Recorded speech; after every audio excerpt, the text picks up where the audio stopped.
Music Trafficking DJs. What's up, man? It's Bezo803 on that social media. This is my co-host. Yeah, man, it's been Mikey on all social media. Yeah, this is the legendary interview series. And right now, man, we documenting the legendary sound of Sumter, man. We doing this to give people their flowers, give them their love while they're here. We got legendary men in the building right now. We're going to be documenting and talking about, the history of, their DJ careers, how it got started, and their relationship to Sound of Something, one of the legendary music companies and staples of the community.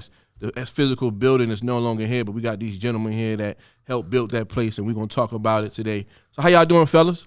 Hey, what's happening? What's up now? All right. Yeah. All right. So I'm going to introduce everybody, man. We got the legendary DJ Steven X in the building. What's up?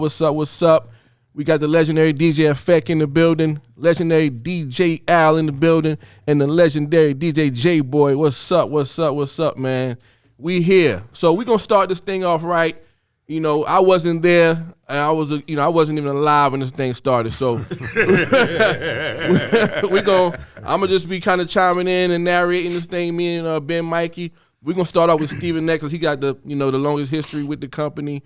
So we want to talk about, where did you have your first introduction to music, and how did you decide, hey, I want to be a DJ?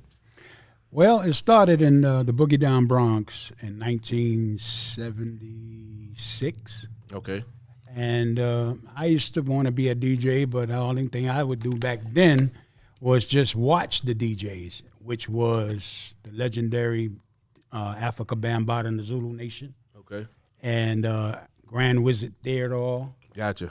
The Chuck City crew, the Big Mac crew. Legendary.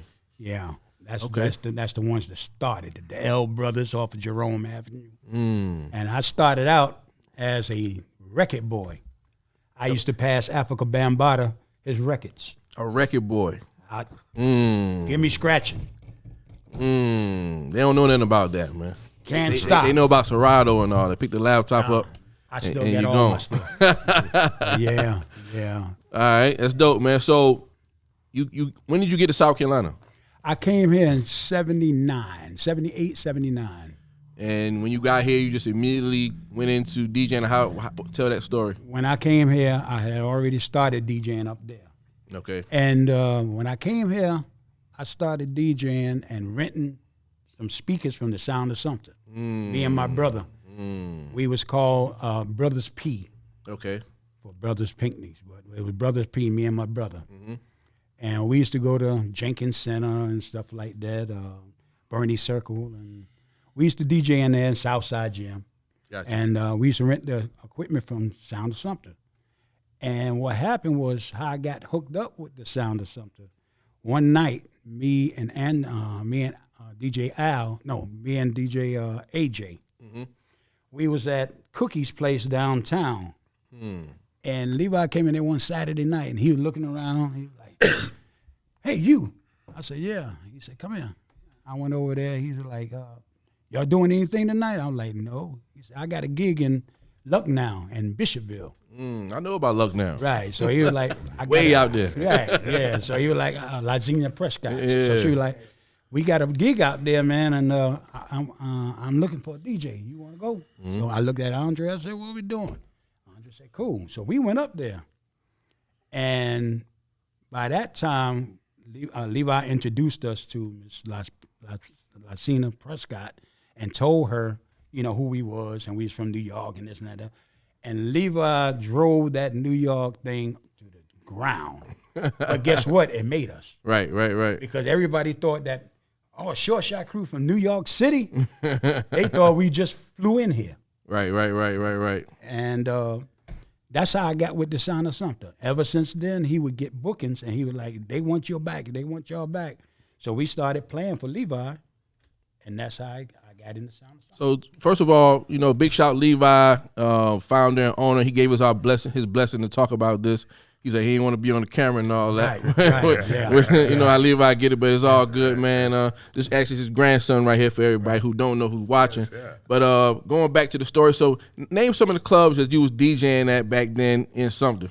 In Sumter, I started out at Skydivers, Night Train. That was Joe Holmes' place.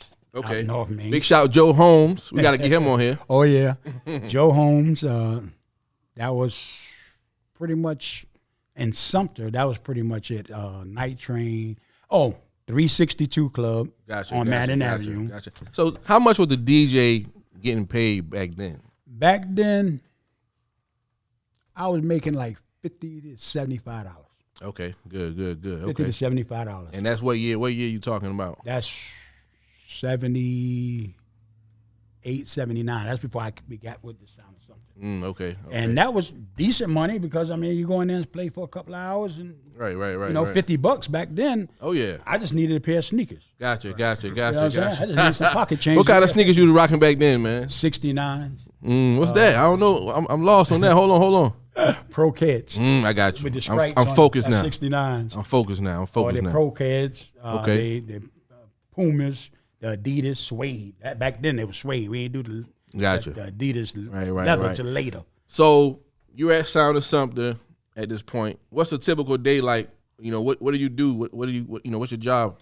Okay, once I got in with the Sound of Something, my job was building speakers. Me and Levi I run this front up to a certain point, and then me and Levi go in the back and start building the speakers for everybody.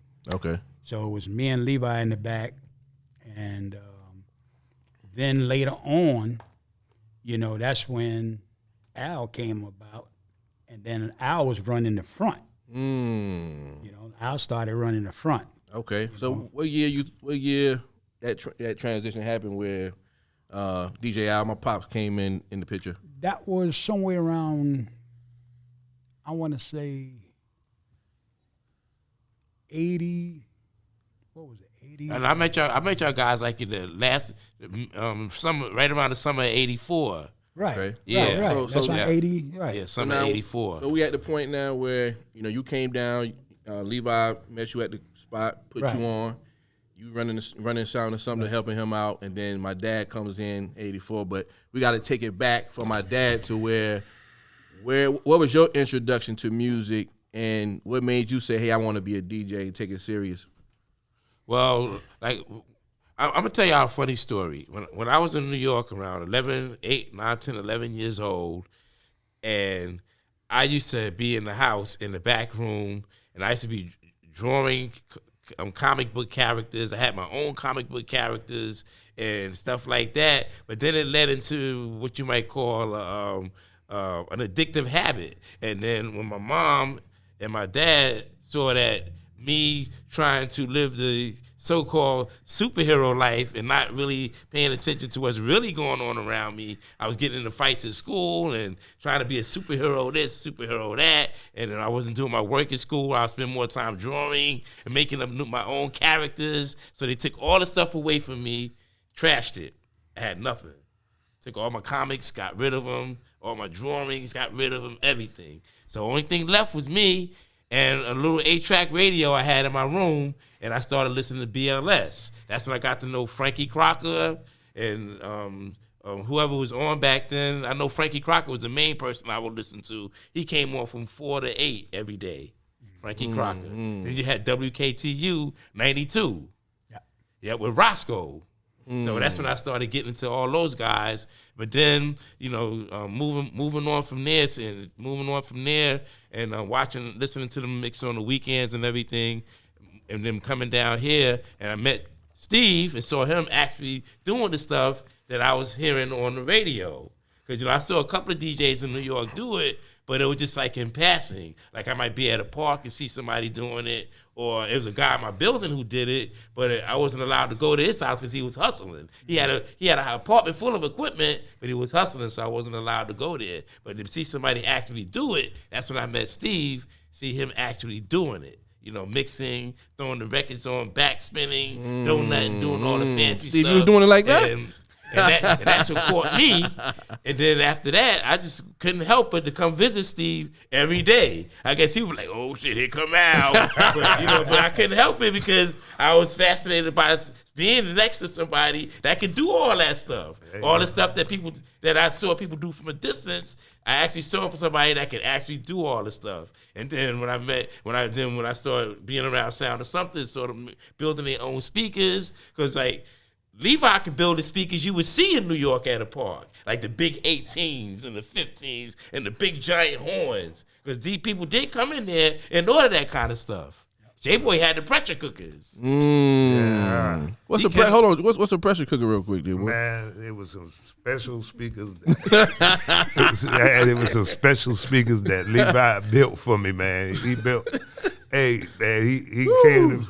Hey, they were 4 18s in a cabinet. Shoo! Man, They wasn't no joke. Hey, man, the first night I took them out, man, they had the club back then. The man had to put all his tater chips, all his tater chips back up. The pressure cookers, man. Yeah. So my dad now Pop. So now you working at Sound of Sumter. You know, I know Steve said you was running the front desk. So what's your typical day there? Well, Steve was back and forth to some Charlotte, and he had a few other things going on. And then once Levi told him that what I was doing, he took the time out to show me how to order records. If this is hot, you got to get a lot of them because the DJs are coming for it. If it's so-so, try a couple of them. If it's not, you're not sure, try a few. If those do go, then to go a little bit more. Just pay attention to what the DJs are looking for. Right. And Steve taught me how to fix stuff too. Like people come in with any kind of speaker can be fixed. Right. And Steve taught me all of that stuff, how to fix the speakers, take them apart, put the wires back in them, the jack panels and all that stuff. But sometimes speakers come in like PV. Somebody might bring in a broken PV.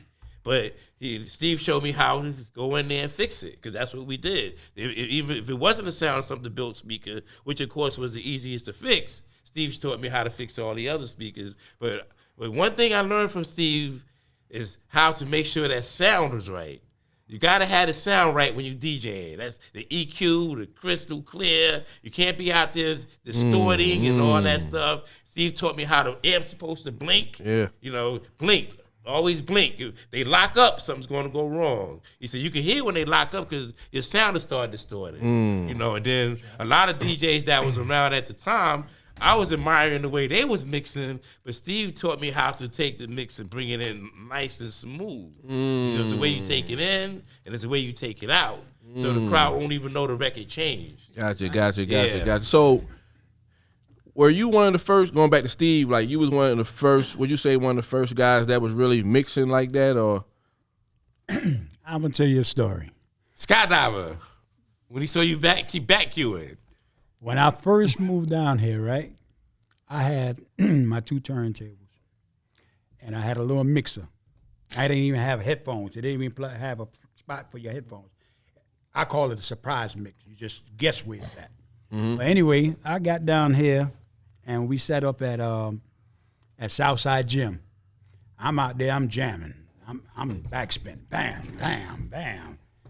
And they kept looking at me like, what is he doing? He messing the record up. Man, you scratching that record, man. You stop messing the record up. And I'm like, so me and Andre looking at each other. We from New York, so we like, country boys, what are they talking about? So what happened was, about a year later, about 8 months later, Sugar Hill came out with Rapper's Delight. And you can hear how they rock Good Times. And I've been doing that 2 years prior. Right. Then Rapper's Delight came out, bam, Sugar Hill with rocking Good Times.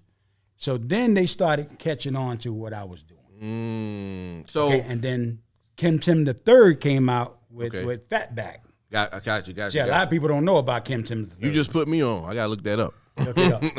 So it's safe to say you was one of the first guys around here scratching and mixing. No doubt. No doubt. Yeah. No doubt. J-Boy co-signed it. No doubt. As far as I know, as far as I seen him. And I come up out the country. Hey, and we heard about you in that country. We're going to get to you in a minute. legendary in that country. Yep, DT Express. But we got to tell the story right. So going back, so now my dad's working at Sound of Sumter. You working the day to day. You fixing speakers. You're practicing in the back. When is it like, okay, now you're ready for your first show? Or what was your first show? How did that come about? Where you actually was, being able to be out and do shows? Well, like I said, I always helped them whenever they needed help, and on the weekends, just go ride along, help plug speakers up. Like Steve, I would help him, help him remember where all the records was at. Like if he was playing jam on it, I knew he was gonna play what next. I just had it right there. So, and I knew he was gonna play after that because I used to be at the shop watching him practice. So I knew what was gonna be next, or if he had maybe a choice of maybe this one or not that one. But either way, I had them both ready. Yeah. So now that's so then when Steve and them didn't have nothing to do, I would go with Levi with whoever else he would take, like Prescott or somebody like that, and they might go play at a motorcycle clubhouse or something. And I just go sit around out there and help them. But there was a time where I talked to Levi about me wanting to practice, and he would let me practice in the back of the shop when the shop was closed. So as I was practicing, I still didn't get no play. I was just going and helping, but they wasn't sure whether I could do anything or not. So I think the only thing that led to me showing them what I could do was one night I was in the back of the shop practicing. It was a Thursday, and Playboys was jumping back then, but they, for some reason, couldn't find Kip. So Roland came in and said, hey, Levi, where your fellas at? He said, everybody's gone, man. What's going on? He said, I need somebody to cross the street over there to the club. He said, everybody's gone, man. Nobody up here. You want to give Al a try? You sure he can do it? So I was just standing there like looking. I didn't want to like say nothing to mess it up or talk my way into doing something that I maybe go over there and mess up. So I was just standing there looking, and then he was like, Levi was like, sure, give Al a try. Take him on over there. So I grabbed the crates that I had in the back, put them on the hand truck and rolled them over there, and I played all the way to daylight. And when the word got out, they said I did a good job. So I'll call that the first time I ever did something. Playboys. Yeah, what Playboys. year is this right now? Playboys was Well, when this happened, This is like summer of '84, Right.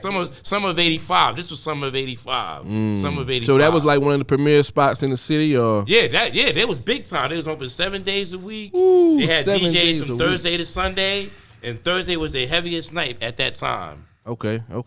Yeah, Steve and them used to play there too. I used to go over there and help them play at Playboys also. Gotcha. So around that time, what other clubs might have been jumping in the city that you guys remember besides Playboys? I know you talk about Skydiver before that, but Joe Holmes had the majority of all the clubs in the song. big shout Joe Holmes. He had Night Train. Him and Levi had Club X. That was way before my time. That was in the 60s. Okay. They had Club X, and Joe Holmes had the Night Train. He had another club, Midnight Skylines, which was over here off of Lafayette there, Right. where Roland's brother used to own not the quick shop, but that's the quick shop, right? Right. The quick shop. Okay. They had the club in the back there. Which Okay, I was know the what Midnight you're Skylines. talking about. Yeah, they still got a club right. back there. Then Joe had a club out here by Studio J on 378. Joe had a bunch of clubs. Big shout Joe Holmes, man. Yeah, Joe Holmes. We got to he get did him on here for real. He did it. Joe Holmes did it. All right, so at this point, you're doing your thing. Dad, Pops, you're doing your thing. So after that first night, did your career just take off, or was it like a gradual process? What's the story up between that? I guess that's 84 to 90, because we know when the 90s came. After that, I was just working, working at Sound or something. And whenever I got a chance to go play somewhere, maybe Levi would take me somewhere to play or something like that. Or sometimes Prescott and them still had the Champagne King, so I would help them out a little bit more. And then I met a few people that worked at the radio station. They would come get me to go with them on the weekend. Like, shout out, rest in peace to Frederick Knight from the Big DM. He came down to grab me a couple of times. I used to go with him. Gotcha. Yeah. Because the Big DM was in Sumter at that time. Yeah, there was something at that time, right? Okay, Yeah. okay, good. So, kind of skipping around a little bit, DJ Effect, what's up? Yeah, what's up? We're gonna bring you in. So, what was your introduction to music, and how did you decide, like, I want to be a DJ? Of course, I know you through my pop. So, what's that connection? Can you talk about that? Like TV, watching TV videos. Mix Show on a Big DM, Wiggy Fresh. Big shot Wiggy Fresh. He getting on the show soon. And then I had a DJ live down the street from me, DJ Marky D. Big shout DJ Marky D. He used to make mixtapes every Sunday. His mom go to church, and we go down there, and he make a mixtape. What? And we down there, and then we would get make a copy of it. What? Yeah. So that got me. And then I was like, I want some turntables. He was like, I'll sell you mine. Matter of fact, I still got them. They don't work, but I still got them. Then I bought the turntables. Then I was like, I'm gonna get records from.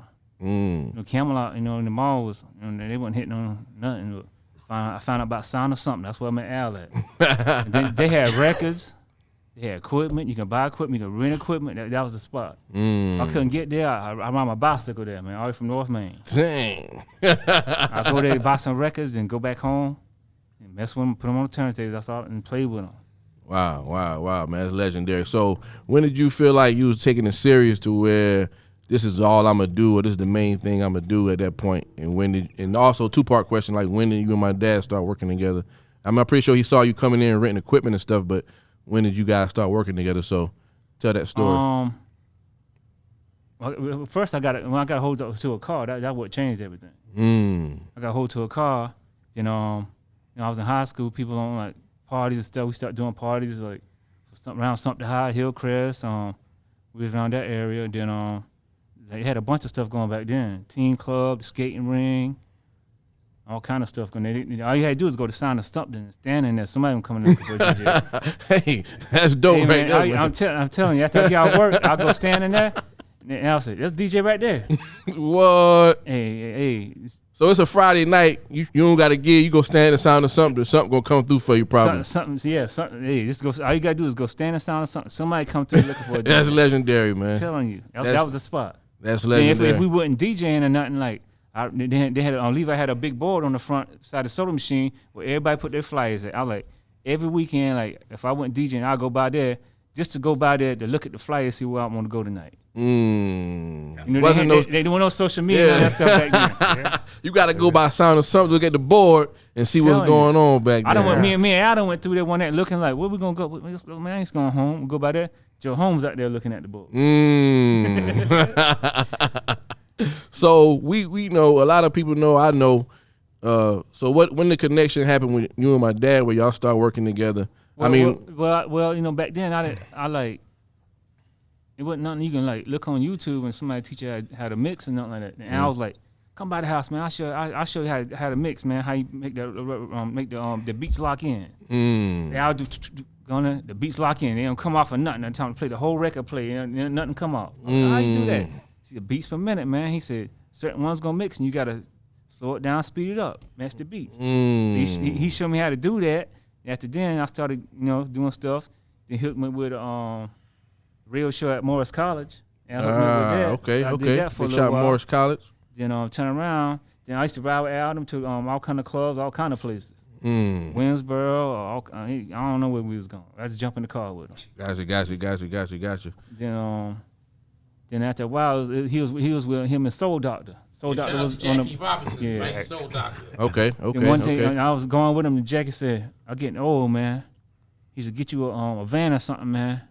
He said, "I'll give you all the speakers, man." What? So I messed around, bought me a van, and then he said, "Y'all, you and Al can have this stuff, man." The legendary green van. Oh yeah. Soul Doctor, shout out to Soul Doctor, man. Oh yeah, big shout, man. Yeah. So we want to talk about moving on. We still talking Sound or Something now. Of course, it's a big, it's a lot of time that went on, but we got to bring in the legendary J-Boy. When did you get your introduction to music, and how do you decide, hey, I want to be a DJ, this is what I'm going to do? Man, at first, I didn't even want to be a DJ. What? That's real, man. They had to beg me to DJ. What? I went to the parties. I used to want to dance and try to get girls. So then, man, I went to the party, and then the first night I went to the party, a couple of nights, then my partner DT and my man Hamp, they had a little party. Mm-hmm. And they been DJing in school. They been trying to get a thing going on in school. So I know the music. Mm-hmm. So I started playing the music for them. And I ain't had no skills or none of that. They didn't know nothing. Then I ran into one of my homeboys back then from New York. Everything coming from New York. My man, his name was Smokey, man, and he could spin records. And he had turntables and stuff at his house. Right. So, hey, I done got fascinated now. Uh-oh. So now I started going over to Smokey house every evening, man. Like I said, hey, I'm going to his house every evening, man. Country boy, everything. I got to do my chores. Yeah, I got to do my chores, feed the hogs and all that stuff. Yeah, I'm country now. I'm country. Hey, my dad ain't believing I'm gonna be a DJ, so hey, I got to show him. So then, now I'm going over to Smokey house, learn how to DJ. So now I'm learning how to blend a little bit. He done taught me how to blend.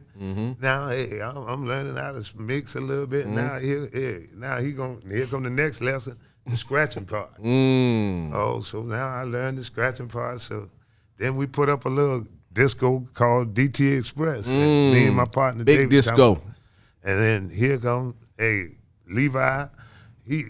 I'm coming to the Sound of Something now. I'm buying records from Levi and Sound of Something, Al, and all of them. So Levi checking me out. So Levi liking me.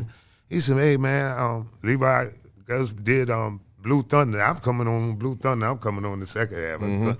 So he said, hey, man, I want to do a party, man. Let's do a party together. I said, okay, Bob, I got a club in Lynchburg we could do at BJ Lounge. So I'm just starting with BJ Lounge. That's my cousin down there. Big shout out to Kim and Nelson. Still rolling. There you go. So, man, we did the party at BJ Lounge. We might have had 20 people, starved to death, like you said. We had a chicken sandwich. That was the name of the game. Hey, man. I know nights like that. Yeah, man, Carter, you get a chicken sandwich. That's all you get to eat that night, a chicken sandwich. So we got a chicken sandwich, man. We come on home with our chicken sandwich. But, hey, man, look here. I don't know nothing about music. I don't know nothing about sound. Then I'm learning, boy. I'm fresh. I'm rookie. Man, I think I got speakers and stuff I can come out. I got these Rode guitar speakers going against Blue Thunder. Lord have mercy. We got to pause for a minute. Tell the people what is Blue Thunder. Back then, a disco you didn't want to see. It was power. It was Levi had a Sound of Something disco that he just had built. Hey, this the goddamn truth, y'all.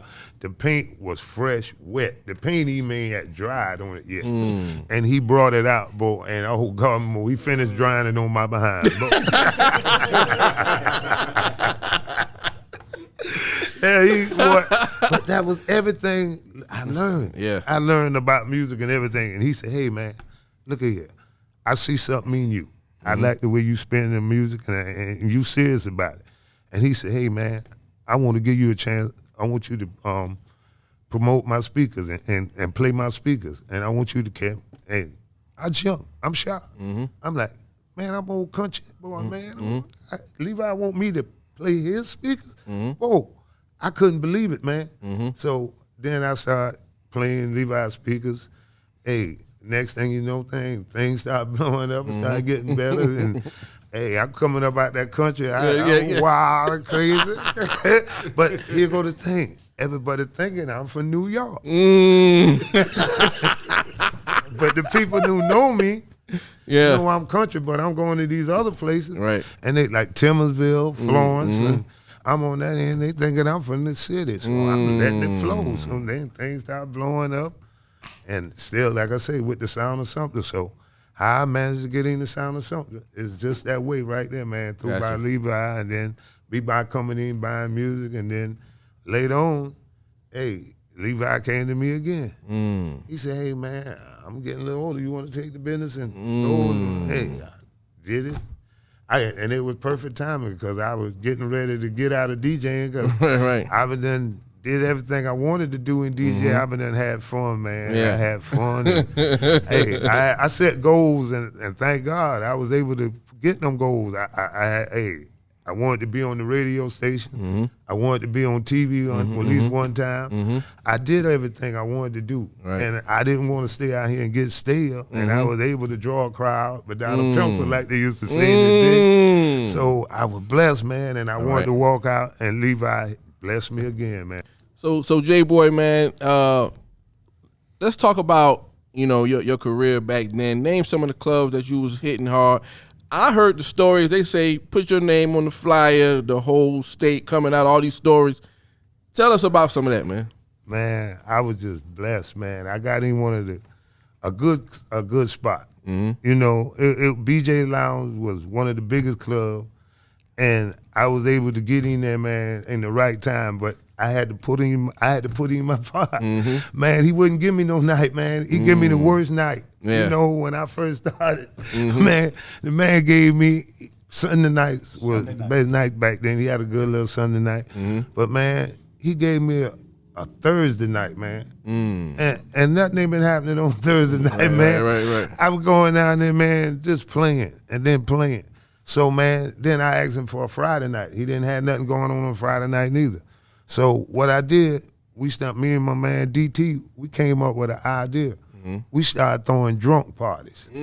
So how we got people to come hear me play, we would throw these drunk parties and we would get potato salad, chicken, go on base, get some gin, and get the cheap gin and the vodka, man, and throw a drunk party, and then, you know, people started coming, and then they started liking the way we were playing music, and now the Friday night done pick up. So now I'm getting a little play, and then we started going around in different clubs, and some everywhere, man, and we went to Florence, started doing in Florence, Timorsville, and, you know, this grew, and then, like I say, we still at BJ's. So now, BJ's, a club back then, man, could hold like 2,000 people. Ooh. And you had people, man, coming from Georgia, Dang. North Carolina, you know, Virginia. And I mean, and when everybody, friends come home and family come home for a holiday, everybody coming to BJ Lounge. They coming there that Sunday night. Legendary. Yeah, so now, if you rocking a club like that, you gonna blow. Yeah. And you had to hit them. And I tried to hit them every time I played. I tried to hit them. I didn't try to. If I coming hard, I can vouch for that. Me and Texas got to see J-Boy. Yeah, and look at that. Hey, matter of fact, me and your dad did a party in Lynchburg. Back then, the next day I had a party I supposed to do. I had a big Christmas party I supposed to do. I got so drunk that Friday night I couldn't even do the free party for the free. Me and your dad, look here, we'll buy the bottle of gin and juice, and what we would do with it at. We go back and forth till the bottle got empty, and J-Boy would turn around in the back corner of the stages like a rock star, smash the bottle. We would buy the gin. This is what we would do. We would buy the gin and juice. And smash the juice. We smash the bottle. Yeah, we would smash the juice. We wouldn't even drink the juice. Y'all crazy. We would smash the juice. And J-Boy steady had the crowd rocking. Wildin', man. We used to wild, man. And then that just blew me up because I've been country, man. Yeah. When you got old country boy ain't used to that, man. And that will help it get loose, man. And I just turn it loose. That's all I know to do. Legendary, man. So we gonna bounce around a little bit, but I want to talk about when you transition out of DJ. Now you running the sound of Sumter, and then what was the first club that you owned or you was, you know, that was yours that you was running? I remember Miami, Big Unks, but what is anything before that? You know, I had a little club in Lynchburg back then, man, that I called. I didn't keep it for nothing 1 month. Okay. This is so crazy, man. I opened up the club. I rented the club from a guy, and the club wasn't doing nothing. So I rented the club, and I named the club the Playpen. And he said, well, you can run off my license then. I'm running the club, doing my thing. So I got the first night I opened up on a Friday. I opened up that Friday. I didn't close no more to that. I stayed straight open till 12 o'clock that Sunday. When Sunday came, man, club started bumping. Guy started getting jealous. After a month, he come back. He want the club back. Oh, man. So that was my first club. Right. I learned from that. And then after I started the sound of something, then, you know, I did Club Miami. I went out there and renamed. Hey, I used to call it the Bottom. Oh yeah, the Bottom. Yeah, the Bottom. So let's clear it up right here.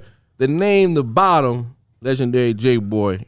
He coined that phrase. I nicknamed it because where's Miami was at the bottom of the map. Right. So that's why I named Club Miami the bottom. The bottom. That's where the nickname came from. Shout out to my man Jay Warren, the boy. You know, he did it there. So he was from Florida, and he named the club Miami. Big job, OG Warren. What's up? Yeah, man. So that's how that came about. That way I named it the bottom. Legendary Nights at the bottom. I was trying to sneak in back then. Yeah, you had to have a nickname, the bottom. Oh yeah, the bottom, man. So we already know the bottom was legendary years and years and years. Then you moved on to Big Unk. So kind of how that came about. I came on Big Unk. I always like to do my own. Wanted to try my own club, and I've been around and. Man, when you've seen a lot, when you've been in a lot of clubs, you've seen a lot of good and a lot of bad out of every club. And what you thought, that's just your opinion. This was my opinion of what I thought was good and bad. So what I did, I thought what was good, I wanted to put it in my own club and run it my way. Gotcha. No other way but my way. And I did that in Big Unk. I did it my way, So, it was a blessing because, like I say, when you've been around and you see a lot of them, it was rules. And I believed in rules. Rules are not bad. My uncle taught me from the country. Everything where you might think bad is good and bad. So I roll with it like that. So a lot of things where you think bad now is good. I like that. Yeah, legendary Big Unks. Yeah. Big Unks is a classic, man. They still Friday talking about to the Big Unks Saturday. right now. Yeah. Saturday you got to be 25 and up. 25 and If you ain't got a collar shirt, we're gonna sell you one. That's the rule, because guess what? You can't Jay Boy buy. sure had the church hanging at the door. Hey, that was smart, man. Come on, man. Hey, let's be real, man. Let's be real. Hey, when you buy a man rule, you done bought that man. Yep. That man is bought. You can buy a shirt, but you can't buy me. I mean, I buy shirts for you. Yeah. That's why I buy shirts for you, where you don't have to try to buy me.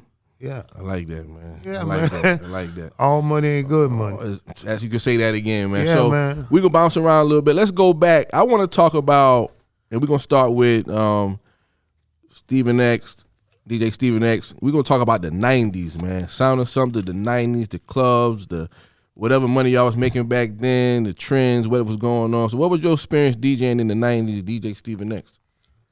Well, in the 90s, we moved up a little bit. We started making a little bit more money. Versus in the 80s, play all night for $50. Right. And I had to pay $25 to rent some stuff from Levi. So I ended up with $25. So that was enough for a couple of bottles of Thunderbird and some orange juice. Yeah. Okay. Good, man. So we gonna switch over to DJ Effect, DJ Al. Legend has it, you guys ran the 90s. So let's talk about that. What clubs y'all was at? What was it like? Really, y'all ran the 90s. This is what it is as far as for this area, something to South Carolina beyond. Let's talk about that a little bit. Either one of y'all can go first.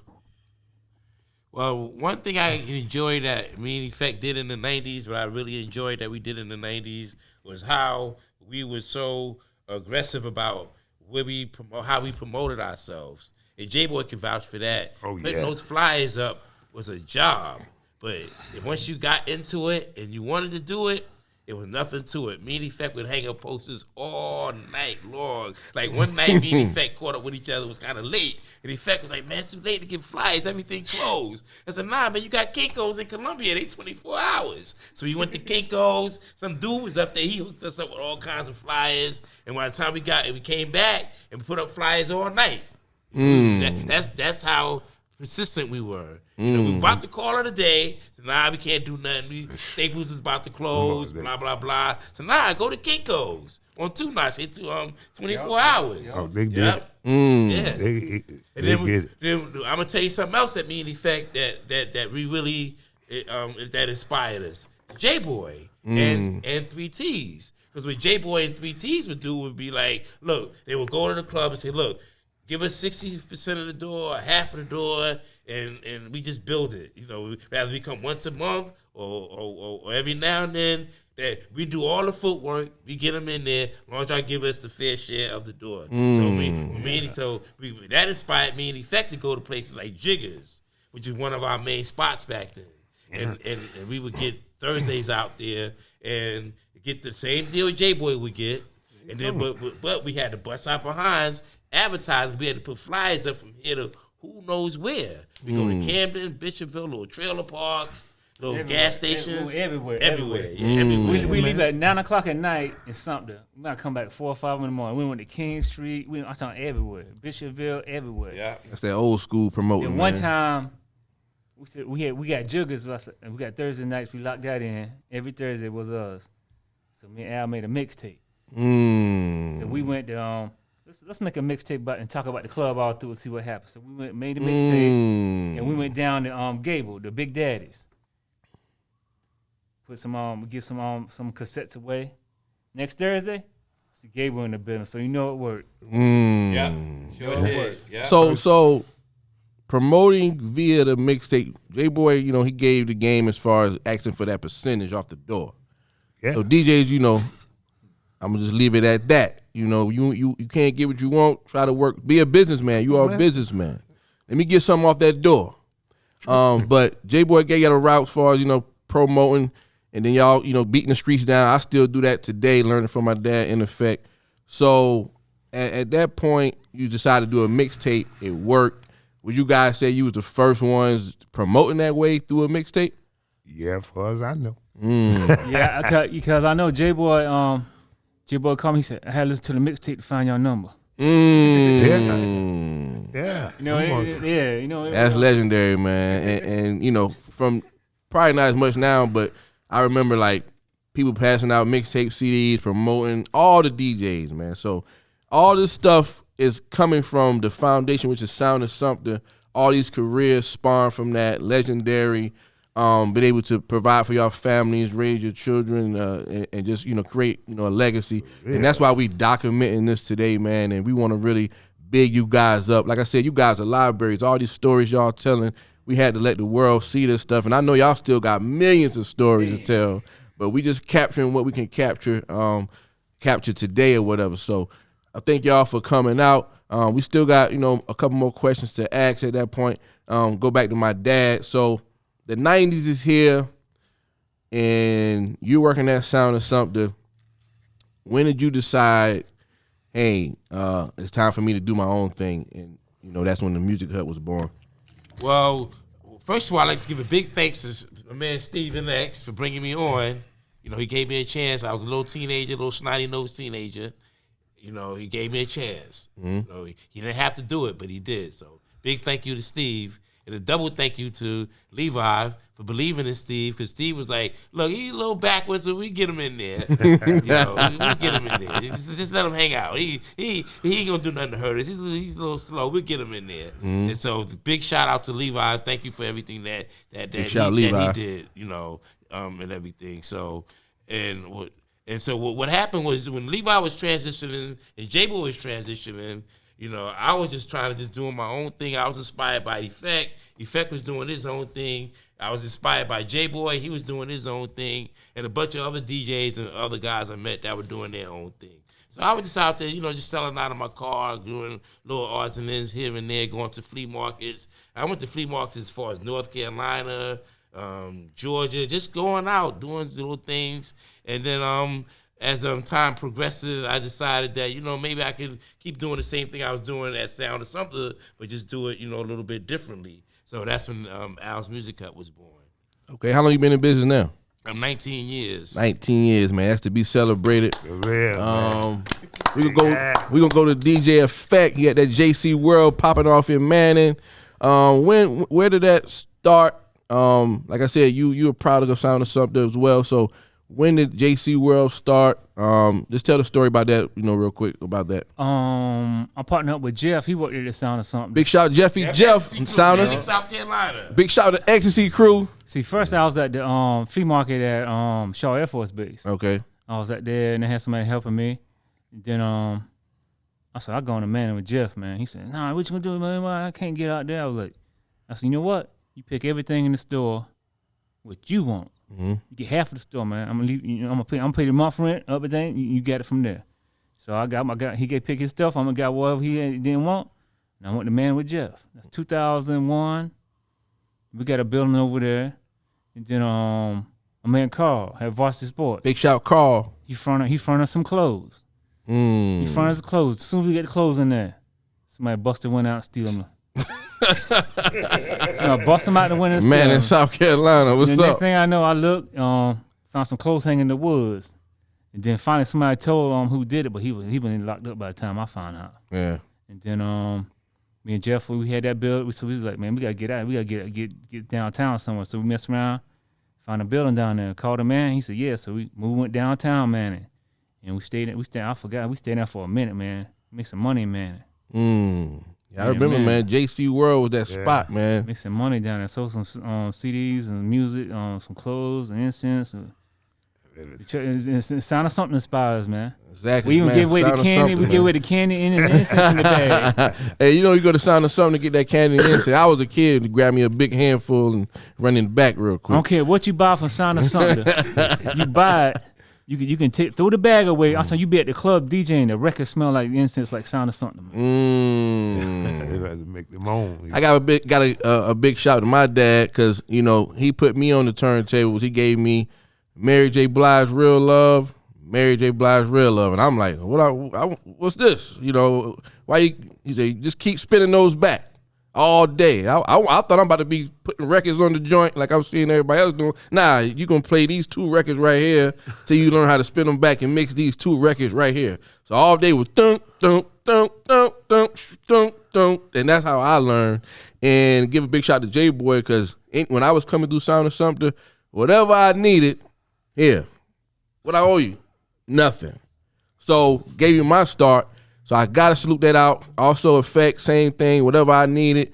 So you guys careers, spawned and helped so many careers in this thing, and Sound of Something was the foundation of it all. So that's why we had to document this today.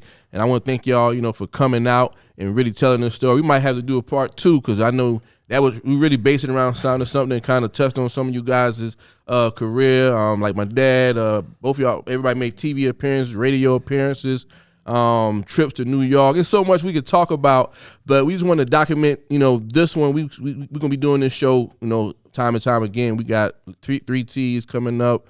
DJ Wicked Fresh, we've been talking to him. So we really going to be documenting all the legendary DJs and people of business from Sumter and surrounding areas. But look how Sound of Something just spawned so many great careers and businesses, along the way. So you guys got any closing comments, anything you want to say, anything you want to talk about? We're going to start with Stephen X. Well, it's kind of a blessing that you're doing this, and I'm glad you're doing this because it needs to be noted that Sound of Sumter has a landmark downtown, even though it's not there now. Right. But when I came down here, Levi's like my second dad. Levi pretty much raised me. When I was a teenager, instead of me being with my dad was jealous of Levi because I stayed with Levi more than I stayed with him. Okay. We back there building speakers and DJing and all over the place and wherever DJ. Whenever Levi went home, like for Thanksgiving, he brought me with him. I sit right there at the table. Levi's wife, Levi's mother, Junior, Mike, Squeezer, and the 2 daughters.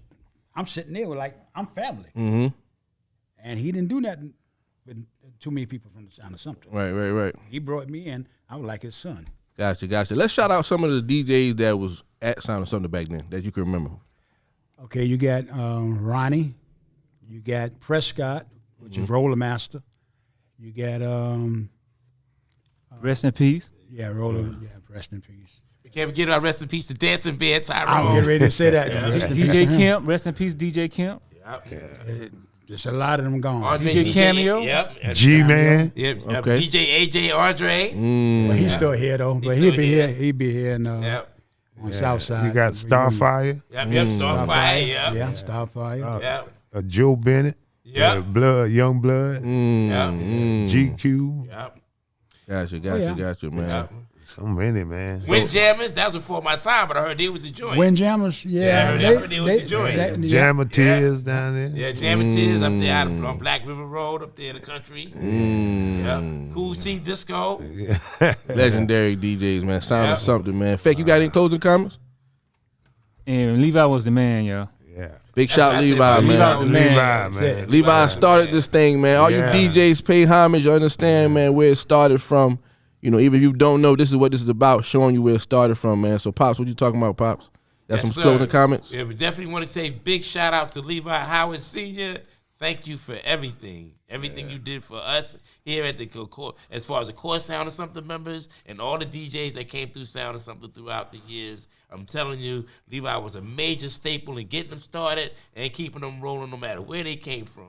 And some of the most famous DJs that came in Sound of Something. I remember when Mighty Jody came in there, and I was like, whoa, that's Mighty Jody right there, Al. Yep, Mighty Jody. Sound of Something used to host a lot of people when who was that? Heavy D and the Boys came Heavy down. D and the Boys came down. Yeah. All day they stayed at the Sound of Something all day. You had to stop by Sound of Something. Yep. Yeah. If you come in town, You had to come in town. Run Yep. DMC, Yep. Sound of Something. Yep.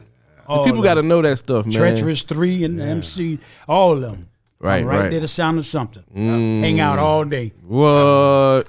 And see, what the advantage that Sound of Something had over all the stores in town was all of us there was DJs and we knew music. So if a song came on the radio and more you can hear about, the last thing you hear, or the only thing you heard about the song every week that it did was ding-a-ling-a-ling-a-ling-a-ling. You can come and Sound of Something. Hey man, what's that song that got if I didn't know it, Steve knew it. If Steve didn't know it, Junior knew it. Somebody knew it. Somebody knew. Yeah. Nobody knew. But you couldn't go to the neighboring stores and do that because they hired people based on what you might call application. You know, oh, he's pretty good. Let's hire him. But Sound of Something had people in there that was in there for the love of the music. They lived and died by music. They slept by music. They woke up on music. Music was like their Bible. So whatever the DJs, if not the DJs, just the general public needed musically, Sound of Something was the #1 spot because that's what we was taught to do. That's what we was built to do, to know music. Facts. DJ J Boy, any closing comments for this one? Hey, man, once again, big shout out to Levi, man. He's the founder and starter of all of this, you know. I'm like I say, I came to the city from the country, and he took me on his wings and brought me in and made me his son, too, man. So, man. nothing but love to him, man. Nothing but love. So, and I appreciate you, nephew, for doing this. Definitely, nephew. man. Thank you. No, it ain't Definitely. nothing but love, Thank you. boy. I got to put that love on you now. Appreciate you. And I got one more thing to say. We got to give a shout out to Joe Holmes also. Yeah. Big shout out to Joe Big Holmes. shout out to Joe Holmes. That was Levi's right-hand man. We got to get Joe Holmes on here, man. Levi said he don't want to be on the Right. camera and He all don't that. We wanna- gave We us. can get Joe in here. Yeah. Well, I'm going to tell you now, it's going to be kind of hard for y'all to get me here now. I'm going to tell you. A good show would be Joe Holmes Yeah. and Steve because Well, you they know could- how I their like history to put do it together now, would definitely be a good history for Sound or something. Look at here, Al. If you get a cup of coffee here, I might come. Big shout out to Joe This is a Holmes. shout out, Mr. Joe. Oh, yeah, man. Know the Hey, deal, Mikey, man. what's up, man? Talk to the people one time. Oh man, you know it's all That's love. the grandson right Yeah, there, yeah, ladies and gentlemen. Yeah. Big shout out to my grandpops, man. I ain't gonna lie, everything changed my life when it came to this. Definitely love my uncle. You know what I'm saying? Effect. We used to be playing with this stuff and breaking stuff and hiding it. But you know, but yeah, man, something, man. That's where it's at. That's home. That's love, man. That's life. You know what I'm saying?